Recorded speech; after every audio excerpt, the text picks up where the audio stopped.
Good evening. Well, it's coming to the end of February, which is what the nation has called Black History Month. If I had a stick, I could accomplish what maybe I need to accomplish and show you what I'm trying to show you, and that ain't working. I'm at the Springfield Cemetery, which was where the colored church used to be, the colored church school. A little history on colored church schools.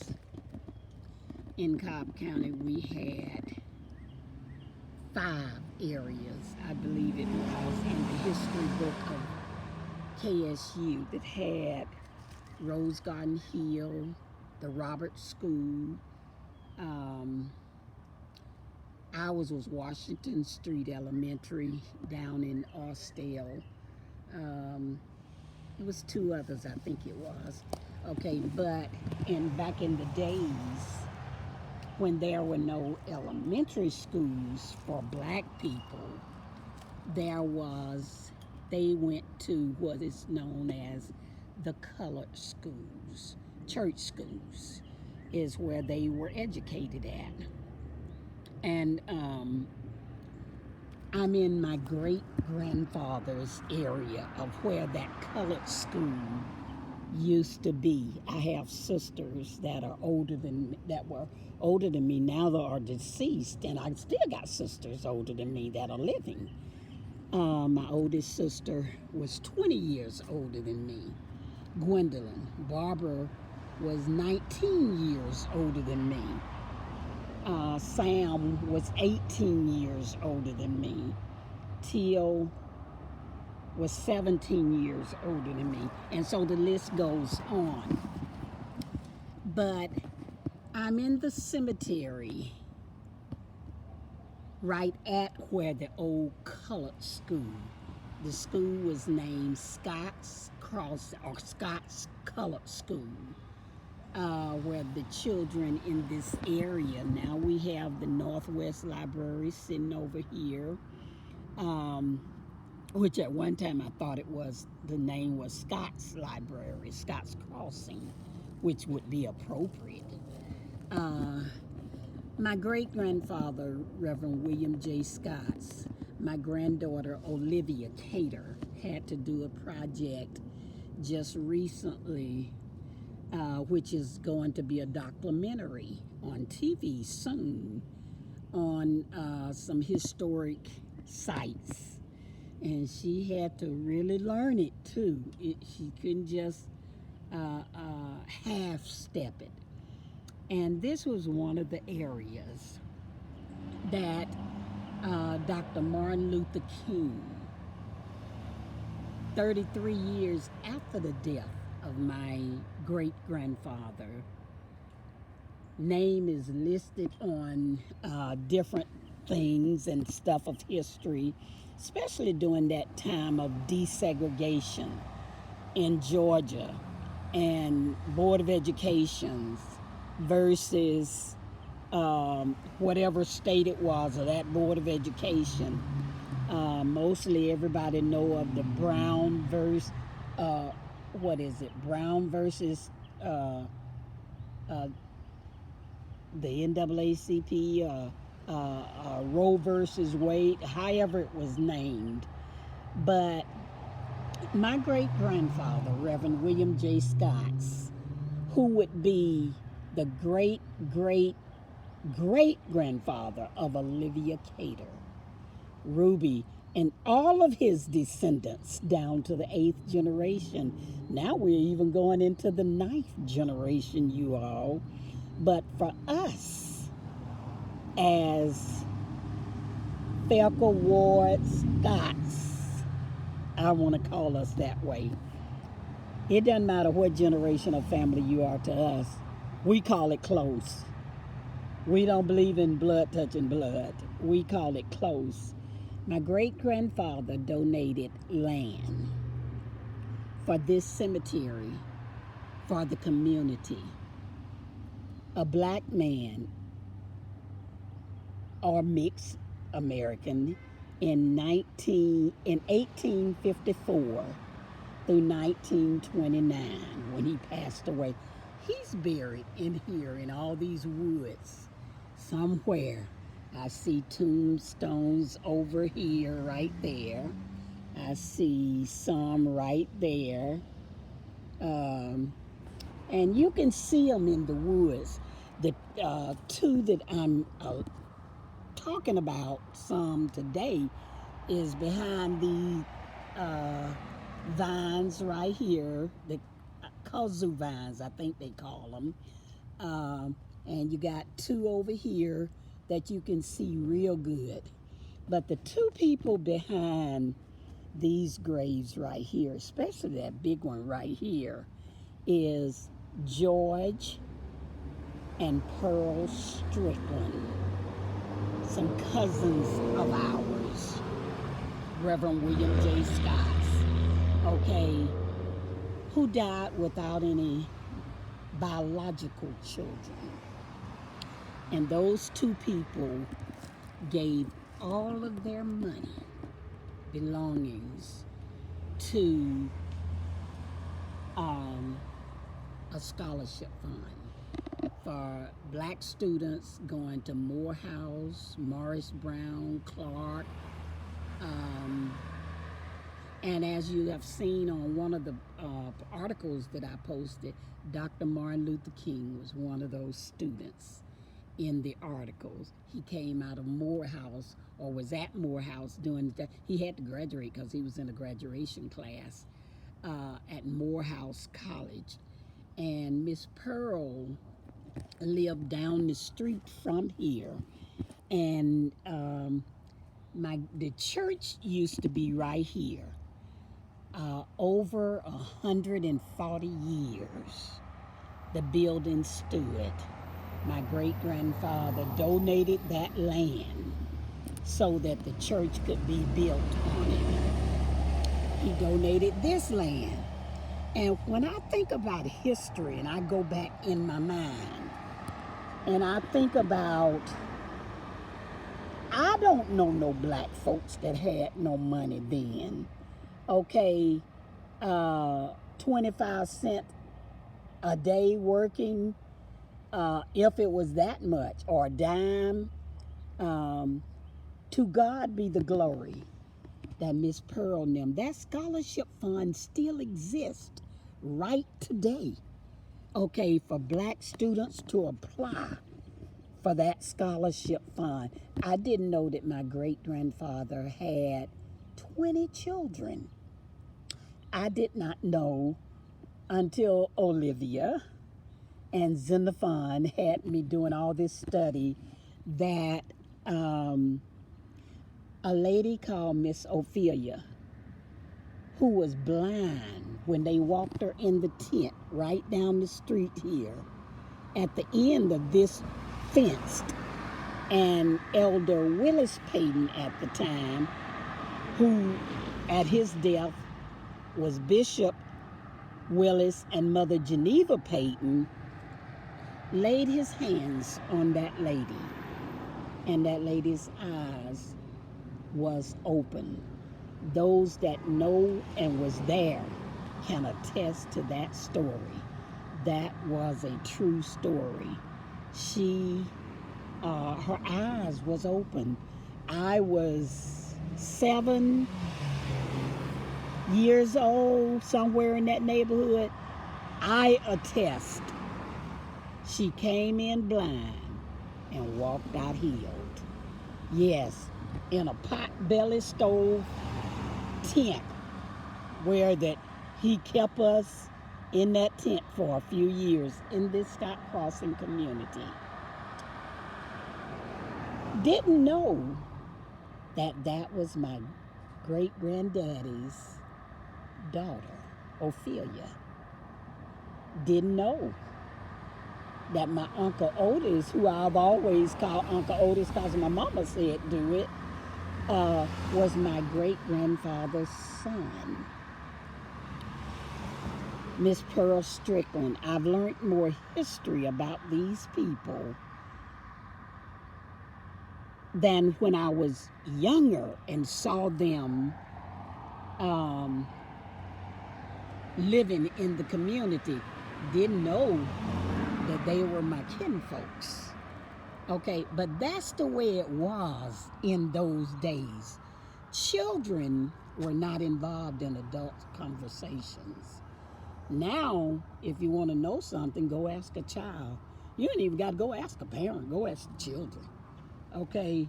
Because that's how it is now. But when I think of the history, I've done so much history with so many fine people. And if I use the term I, it's not a selfish I, okay? Because I was there working and doing. And now the history comes together.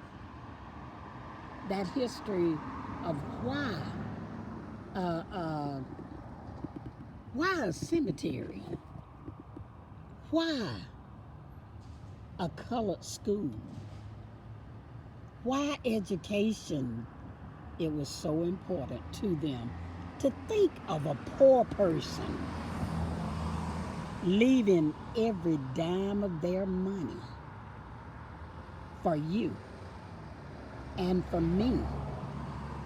To think of that, how unselfish it was.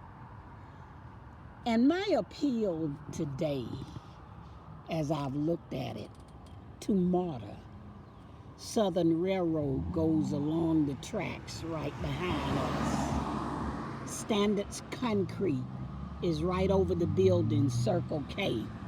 You can see it through the little woods. Ever since I was born, it's been there.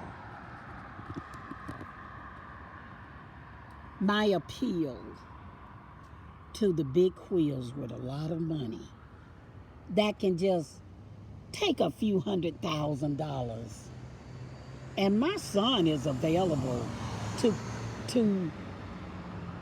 deal with such a contract. That's what he did. That's what he went to Southern Poly for Middle Georgia College for. Got a degree in environmental designs. And not just him, whoever they may decide. But I appeal to Morris Brown, Spelman, the sorority sisters, the frat brothers, Morehouse, men of dignity, to let's get a project going for the Springfield Cemetery. I've done it for so many others, for the Mabel House. Oh yes, Lord, we jumped cemeteries left and right to build an $11 million amphitheater.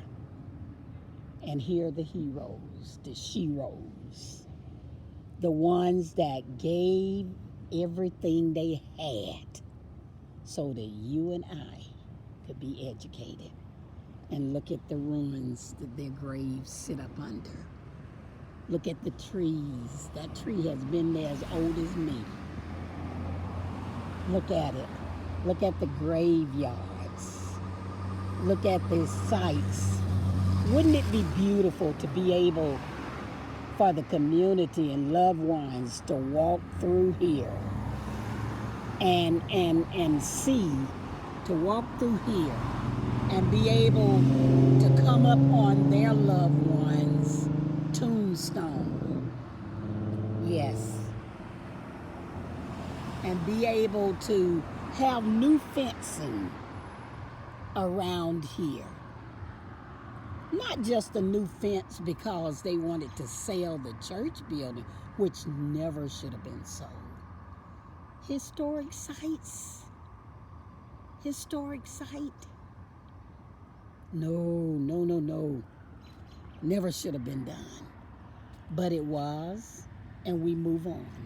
Life moves on. But we can do something about this. There's graves right there. We can do something about this. Right here is 2 graves. This can be cleaned up with love and kindness. This can be cleaned up to beautify this, the library. And in that library should be the history of this community. How many know of a black man with 20 children that gave his land,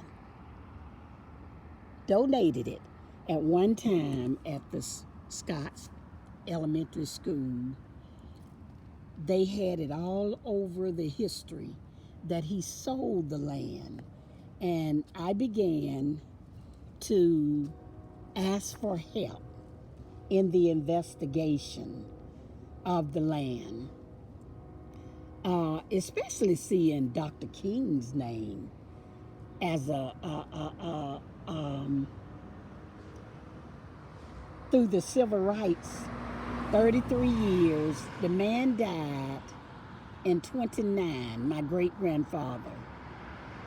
And 33 years later, whatever he did, he made it clear and sure that this land, what it was supposed to be for. William J. Scott's Elementary School sits across the street. The Coretta Scott Young School sits within a mile from this William J. Scott's Elementary School.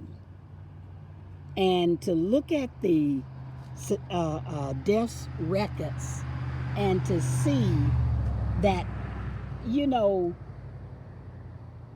as being a black person, you know when controversy's up. You know when controversy's up. Okay, for them to have had to document my Uncle Otis, the oldest, I'm assuming his oldest son, to validate that his father gave this land, okay, there was a purpose. So one of the things, several of the things we have been looking for is the records to the colored school. Regardless to colored school or in 64, 65, when the term elementary went on to the school and they built the school, in those 33 years, it was documented so that his wish could come forth. Thank God that my Uncle Otis was not selfish to not obey the wishes of his father. And not just my Uncle Otis, my Uncle Clifford, and the family of my mother, the late Mother Thelma Ward. Okay, Thelma Cypher Scott Ward. The only granddaughter that was living for a period of time. Thank God that the wish went forward. And the cemetery is still here with so many loved ones. I remember Mr. Cecil Gate. I thought that he was the wealthiest person. He was buried out here. I remember Mr. Atiya Sherman had a place right across the street over here. When I was a little girl, he was what they was calling the mayor. I remember Miss Gladys Palmer, who I learned later in years was my mother's auntie. Okay, actually lived with my mother's grandmother or my mother's mother. So history does come into play, and we know what it is. And the graves are here. What honor it would possess if those sororities and frat brothers, okay, my son is a Sigma, and I remember H.J. Russell, the richest black man, from my knowledge, really in the world, but I know in Georgia, was a Sigma. Okay, he was, his frat brothers were the Sigmas. Okay, if they could just clean anyone that got a scholarship from the Pearl Strickland Foundation, could just out of love say, we're going to clean these graves off. We're going to start it and appeal to the people to clean it. Yes, they gave everything they had. They gave every dime they owned. They didn't take nothing in the grave with them. Not a thing. But left it all for the education of black students coming out of this community and all over the world who applied for that scholarship and went to one of those colleges. Yes. Yes. What an honor. What an honor that they had. What an honor it would be for us not to forget their labor of love. Thank you, my great-grandfather, Reverend William J. Scott. Thank you. You didn't just go in the grave and forget others. Now that's what's unselfish. You didn't just die and forget others. It couldn't have been no bitterness in you. Not and left all this behind. So for those of us that can do something to clean it up, I pray that we do.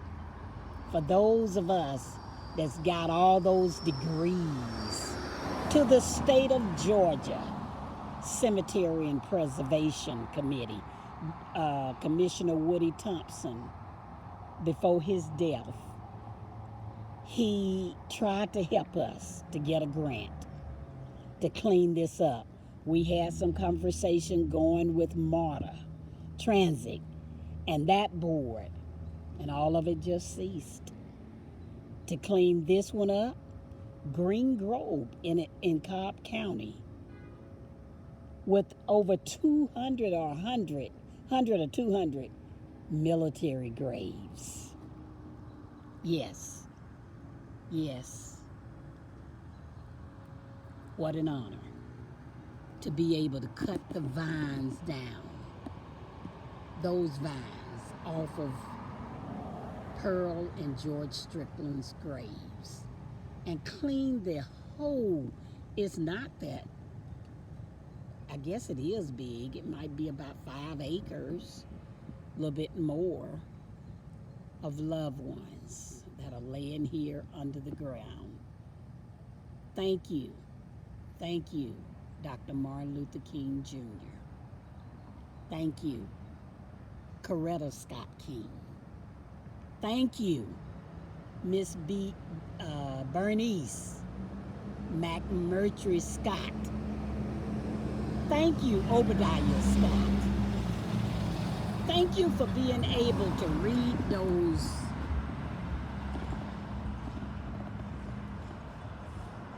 papers and what we did as far as going up to the National Archive is proclamations, newspaper articles, anything that we could get, anything that they could find to help us. Okay, because we weren't there in that time, in the 1929, so you're having to read between papers, which will speak for themselves. Thank you, Dr. King, for being bold to put your name, for them to list you as a source. Thank you to the Atlanta Daily World a Republican newspaper, one of the richest black newspapers in the world, that carried the history, being Scott's families. Thank you for those who stood firm behind community. Is so many of our loved ones buried out here. Right across the street from the William J. Scott School, right down the street from the Coretta Scott King School, right on the same land that Springfield Missionary Baptist Church sat on, that he donated that land. Wouldn't it be wonderful to have this as a historic site where people can just walk through the park and see?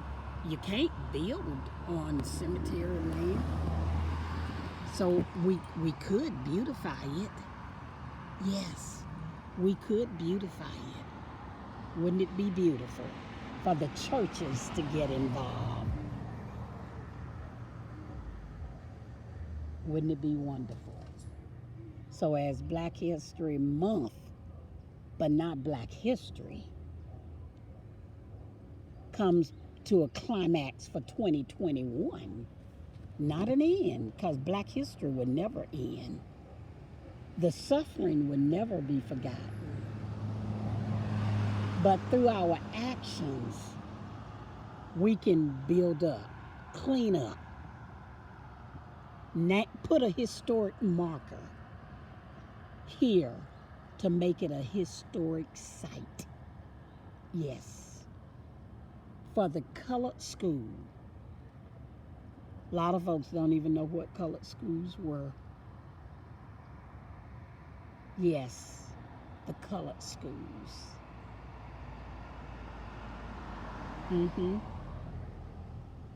To be remembered by. Thank you, Olivia Cater, and your parents, my son. Thank you. The documentary that will be coming out. Thank you for history and your desire to do history on your own blood family. Thank you. Thank you. Thank you, Haskell Ward from down in Sparta, Georgia, another whatever number cousin, for your encouragement and your directions as far as leading us to Ancestry and a lot of other places to do history at. Thank you. Thank you for your unselfishness. Yes. We have to remember from whence we came. We have to remember. Will you help little Olivia to complete what she has started? Grandma is doing all that she can do to help and learning more. I knew a lot, but not enough.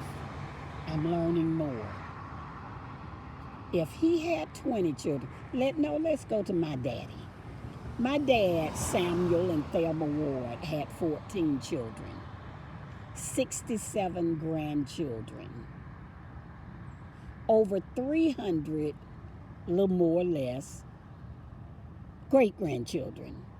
And the number goes up all the way down to now the 9th generation. Yes. So can you imagine having 20 children? And back in the days, they believe in being fruitful and multiplied. 20 children by Reverend William J. Scott, our great-grandmother, Maggie Scott. and our great-grandmother, Noonie Scott. I've learned just from reading on my Uncle Otis relatives that I'd never heard of. Yes. Yes. Names of people that are still living that we don't even know that they don't know us and we don't know them. Yes. That's how important history is. Thank you for whatever vision that Spelman College, Morehouse College, Morris Brown College,